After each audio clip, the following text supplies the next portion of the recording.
What's shaking, my friends? Welcome back to the channel. My name is Shay, and today is the start of 1 week, 1 jar. So, if you don't know, what I decided to do in May is kind of channel Emily Fox. If you don't know who Emily Fox is, I will leave her channel linked down below in the comments. I love her. I love her content. I love everything she does, and every February she does this challenge where she does 1 week, 1 jar, where she picks a numbered shelf out of her jar and then she has to read books on that shelf for the whole week. I am going to do 1 week, 1 jar, where every jar gets its week. So I'm starting April the 28th, which is, it's like 11 o'clock on the 27th, so I need to go ahead and pick what I'm going to read once it hits the 28th. I do have caveats for this. Number one, if I choose a book that is over 1,000 pages that I know is going to take me over a week to read, I can bypass that. I also can DNF whatever I want. I can soft DNF whatever I want. I can pull as many books as I want. For the first week here, I'm going to be picking out of my own jar. Number one, because I need a win. I didn't have the best reading month in April, so reading own books, that hits a goal. Check, check. And most of these books have an audiobook that either I own the audiobook or I can obtain the audiobook. And I'm coming off of some physical eyes only reading, so I would like an audiobook. So what I'm going to do is I'm going to start with the owned jar. I poured them out and I shuffled them before this video. So freshly shuffled prompts. Here we go. Pull number one. I should be an expert at this by now. I'm hoping beyond hope. This one right here is a good one. This one right here. This is it. Okay. This is The Sunlit Man. So this is by Brandon Sanderson. This is The Sunlit Man. This is one of his secret projects. I think that you technically are supposed to read the Cosmere before you read this book. I haven't read the Cosmere, so won't this be a journey where we go and we read this and I can give my opinions to you without having read a lot of the Cosmere. I haven't read the Stormlight Archive. I've read the Mistborn trilogies, all of that. I've read Mistborn Era 1, Mistborn Era 2, but I haven't read much else that's been in the Cosmere, so I'm slacking. I know this has heavy ties, but I'm wondering if I can read this and it still makes sense, even though I haven't read the Cosmere. I'm going to try it. I'm excited. I love these covers. It's gorgeous. All right, this is going to be my first read of May. Could not be more excited. Okay, so I am a little over 50% into The Sunlit Man by Brandon Sanderson. So this is the most Cosmere connected novel of his secret projects. And again, I have not read Stormlight Archive. So I'm going into this not knowing anything about that. For those people that are yelling at me right now, I don't care if this book spoils me for Stormlight. Not that I know that it spoils, but if it does spoil, I'm not upset about it. I'm liking the book. I'm not loving the book. So we start out this book pretty action-packed, action-heavy. And so I am one of those people who likes to get to know my characters a little bit before we just zoom right into action. Because I like action, I like plot, but I also like characters. We start out with our main character named Nomad, and he is dropped into this planet that he knows nothing about. He has some kind of mysterious powers and he has something talking to him in his head, and all we know is that his powers are low. Of course, he gets captured by some enemy people. We learn that if the sun touches you, you die, and there's these two enemy peoples, and which one is he going to side with? What's going to happen? And who is he going to save? Who is he going to help win the war? I don't know. But my problem with this, again, is that I don't know if I'm supposed to know this character. Maybe this character is in Stormlight, I don't know, but I don't know much about him, so again, we are thrust right into the action. And when I'm that way, and I think even the side characters are not as developed as I would have liked. So I'm kind of just in this place where I'm reading this book about characters that not necessarily I'm connected to. I do think this world is very interesting and I'm enjoying reading about it, but I feel like I am missing something, and maybe that's because I didn't read Stormlight before diving into this book. But we'll kind of just see. I'm gonna keep reading, see what's going on. All right. So it's still Sunday and I have finished The Sunlit Man. I did a lot of cleaning today, so I was able to listen to this while I cleaned and I finished it. Okay, my final thought is I don't feel much different than the first time that I saw you. I liked this. I didn't love it. I do feel like I'm missing something. So I don't know if it's the fact that this really can't be read without reading the Stormlight Archive, or if it's just a book problem. I do feel like I'm missing that connection with the characters.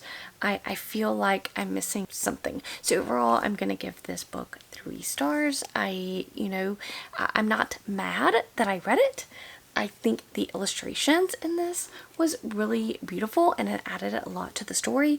But it's definitely going to go down with like Frugal Wizard's Guide because it's not my favorite. Trust is still remains my favorite of the projects, and the last one I have to read is Yumi and the Nightmare Painter. So just as an update, some things have changed in my house because we have acquired a cat. We got her yesterday. Now, I'm a dog person. I have never, ever, ever in my life been a cat person, but my daughter has been obsessed with cats, and we went to the Humane Society. She had to do some volunteer hours, so we volunteered at the Humane Society in the cat room because I was adamant I'm not getting a cat. I'm not a cat person. So the way you can play with cats is you can go into the Humane Society and we can go volunteer in the cat room. And we were there. We were fine. We volunteered in the cat room and she fell in love with a specific cat. And me being who I am was like, fine, whatever, because my husband also wants a cat. We have 2 dogs, by the way. So I said, absolutely not, we're not getting a cat. And then about a week later, I caved and I said, well, we can try it. So we did finally pick her up yesterday. So she has gotten into the house. I know nothing about cats, by the way. So she's kind of acclimating. She is staying in my daughter's room right now, and we're going to slowly introduce her to our dogs and hope that they get along. If they don't get along, I don't know what we're going to do, but I like the cat. This is a cat that I actually like. Normally, I don't get along with a lot of cats, but this cat is okay. But anyway, that's not what you came to hear for. You didn't come to hear the cat stories. You came to hear about the books. So let me go grab my jar, which is over here. Okay, so how nervous am I? I am pretty nervous, but I actually feel really good that I have 1 book out of the way. But this week is going to be crazy at work, so I don't know how much reading I'm going to get done. Okay, this is the one right here. This is the one. I'm going to love this book. I just know it. Okay, y'all, I said this. But can you see this? The Way of Kings. There's no way I can read The Way of Kings because again, I said in my rules that if I got a book that I don't think I could finish in the week, that I could put it back. And so I'm going to put this back. But do you see what the jars did to me? So rude. Okay. I was really confident in that pick. Okay. This is the one. This is the 5-star read. Let's see what it is. Okay. So this is Winds of Strife. Winds of Strife. Okay. So we can do this. This is a fantasy book. I think I have this one on audio. I have to kind of look and see. So let me go do that and I'll pop in when I have some initial thoughts. Okay. Let's Chat Winds of Strife by U.G. Gutman. That's who this is by. This is a self-published fantasy novel. I am doing some immersion reading in this. I am listening and reading at the same time. I think it's really enhancing my experience. Let's jump right in. I'm 30% into the book. And initial thoughts were a little bit kind of confusing. I think that this magic system is wonderful. I'm not saying anything. It's just sometimes it can be complicated because there are so many different elements to it. It kind of resembles Sanderson's magic system. So in this world, we are able to use our emotions to create different things. So our emotions, if we learn to harness certain emotions, then we can do certain things. Like if we harness anger, we can create fire. If we harness caring, then we can heal ourselves. That kind of thing. So in this world, many moons ago, there was a catastrophic event, basically an apocalyptic kind of event that occurred. And shortly after that event, the nights kept getting longer and longer. And this specific kingdom has blamed the females that have these magical abilities.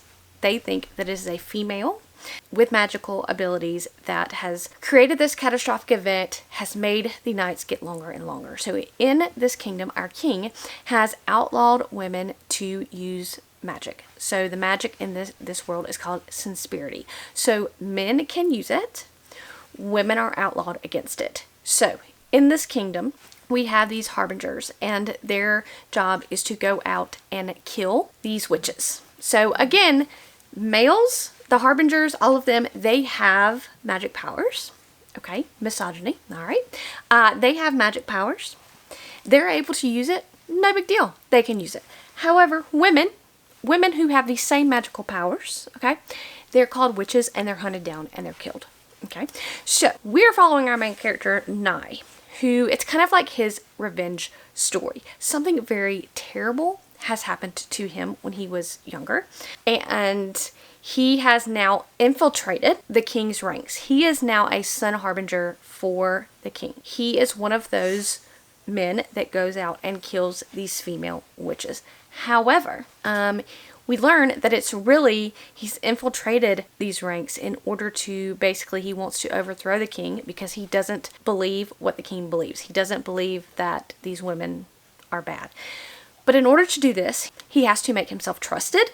So for 15 years, Nye has been killing these women in order to gain the king's trust. So he's a very, very morally gray character.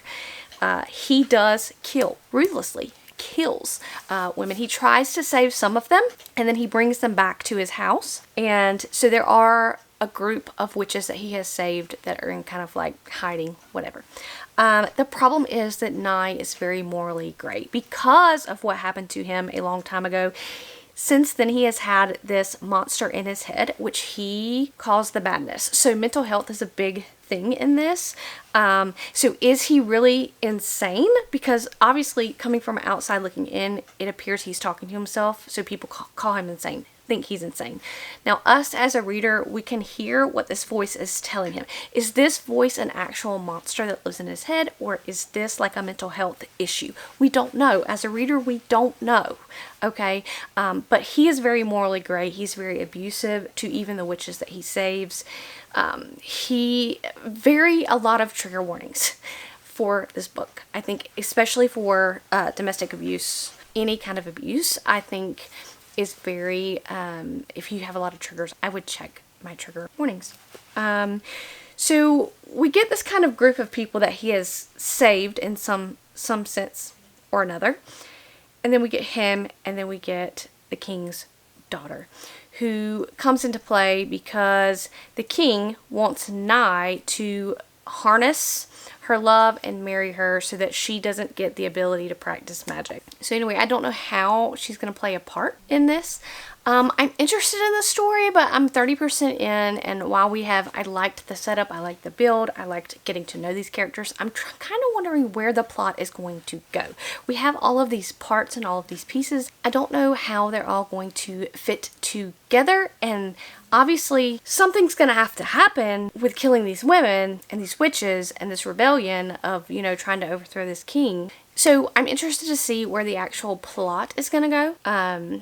In the physical book, they have charts that talk about each ability, like anger, what anger does, what calm does, what caring does, what all of those things do. It has a chart. So a lot of times before each chapter, if they're going to be talking about things, they'll remind you with the chart about what things do, which is very helpful because, like I said, there are so many emotions and so many abilities that sometimes it kind of gets bogged down, and because there's a lot. But I'm enjoying my time. I do think that these are some very morally gray characters. I'm trying to figure out if I actually like any of them at this point. I don't know, but we'll have to see. And I'm going to continue to read.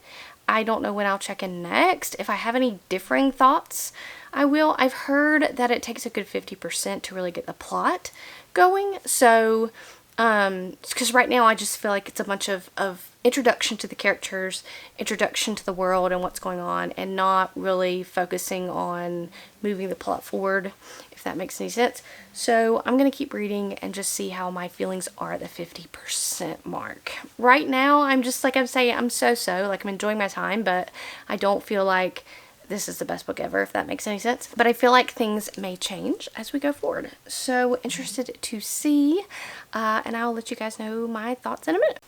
Okay, so I finished Winds of Strife. It's now Thursday, and I'm going to go ahead and give it 3 stars. I didn't check in because I've been putting in 12 plus hour days at work, so I'm just exhausted when I get home, and I wanted to finish Winds of Strife earlier, but it did not happen. So, I just now finished it. I'm going to give it 3 stars because, number one, I think the magic system is a little bit more complex. So we are constantly getting the magic system drilled in our head, which I understand that, but I feel like it took my enjoyment out of the story because of how complex the magic system was. There were even charts in there which were helpful, but it still didn't all the way click in my brain.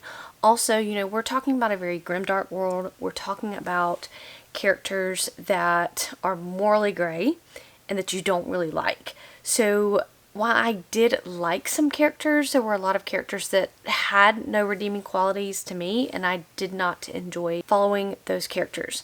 Also, we have multiple point of views in the story. So we're basically following a couple of different arcs. We have Nye and the princess, okay? We have this other group of witches that Nye has rescued. So we're following them, and we're following this other group of people that are trying to kill these sun harbingers, which are the people that kill the witches, okay?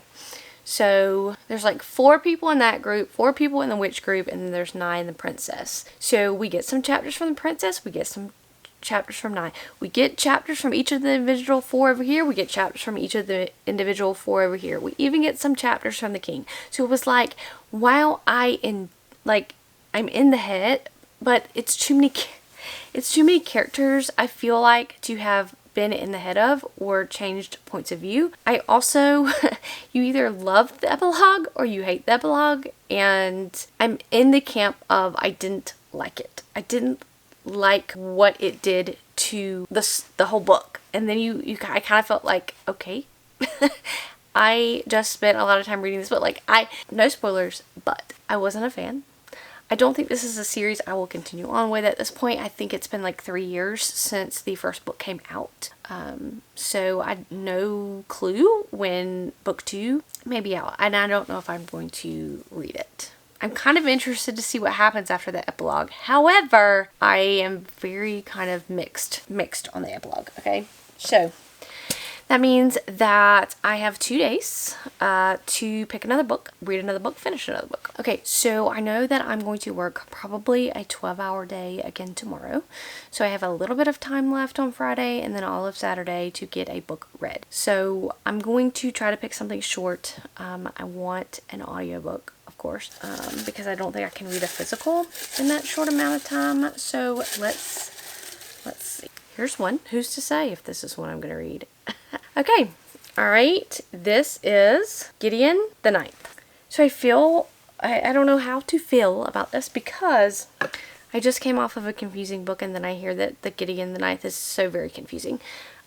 So this is either A, I'm going to push through, I'm going to love Gideon the Ninth, or B, I'm going to wind up DNFing Gideon the Ninth. But even so, I am going to get something off the TBR, right? That is the goal. This is in my own jar because I bought the ebook a long time ago. And so I'll try to see if I can find the audio and then I'll have the ebook and the audio, and hopefully we'll get that going. I will check in with you guys when I get into the book.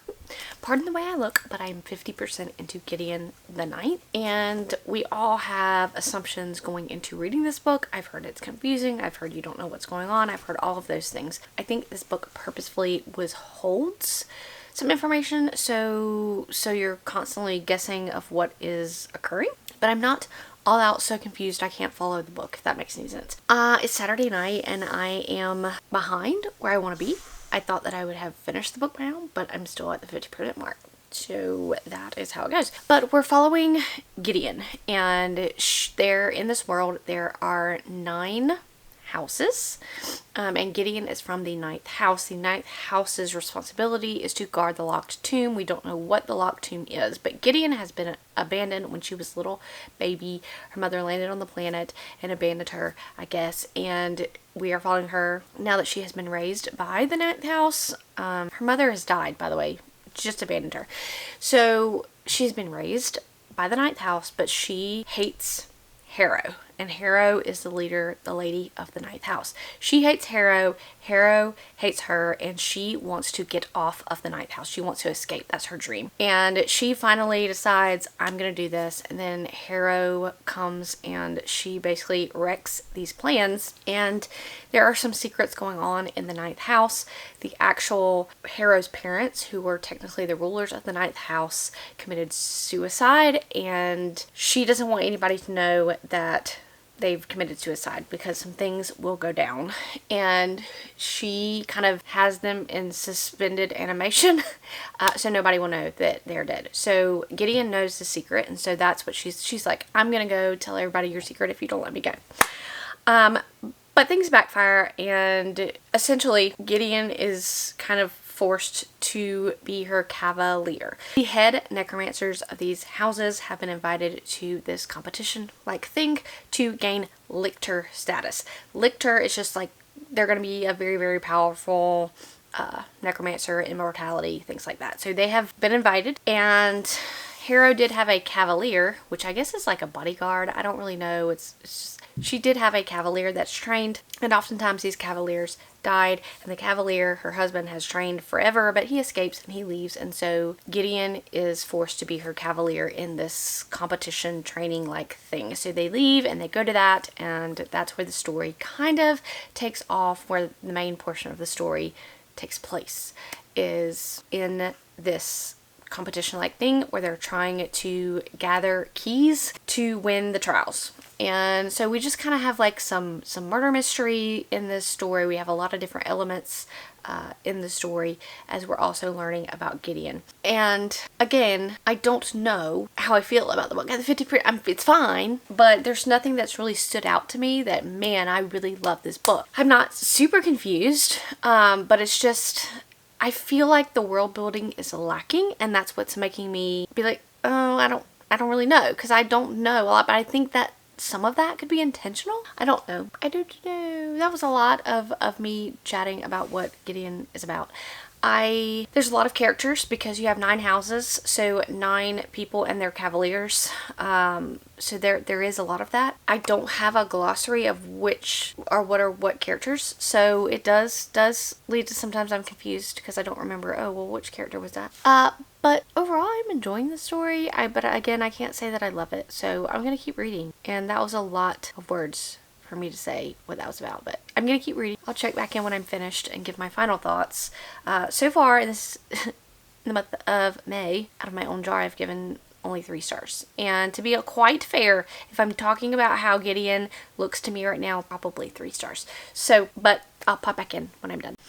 Okay, so I finished Gideon the Ninth, and the back half of the book was phenomenal. Really enjoyed it, really loved it. And I know that I said that there wasn't a glossary, but there actually is one in the back of the book. However, the definition glossary I would not read until you finished Gideon the Ninth, because I think a lot of that is spoilery. But the people, I don't think, when it goes through all of the necromancers and their cavaliers, I don't think that it's a huge spoiler. But it would have been helpful if I would have known that. in the book. So while I was reading the book, but I ended up rating this one at 4 stars. I think that the weirdness of the front half, that I felt that I wasn't as connected with the characters, was totally outshone in the second half, because I just enjoyed the dynamic. I got emotional. That's how attached to the characters I got in the second half of the story. I overall would recommend Gideon. I am cautious about continuing on because I've heard a lot of things about Harrow story, the second book in the series, being very, very confusing. So we'll just kind of see where I fall when I do continue on. So overall, I have finished my week of reading owned books. So I have read 3 books. I read The Sunlit Man by Brandon Sanderson, which I rated 3 stars. I read Winds of Strife by Eugene Gutman, which I rated 3 stars. And now I have read Gideon the Ninth by Tamsin Muir, which I rated 4 stars. Overall, I really, really enjoyed this week. I enjoyed reading books from my own jar, which I have no idea when I would have gotten to. I do really think that that I did good this week, and happy to have those 3 books off of my shelves. With that being said, I will start on my new week, and catch me in the next vlog.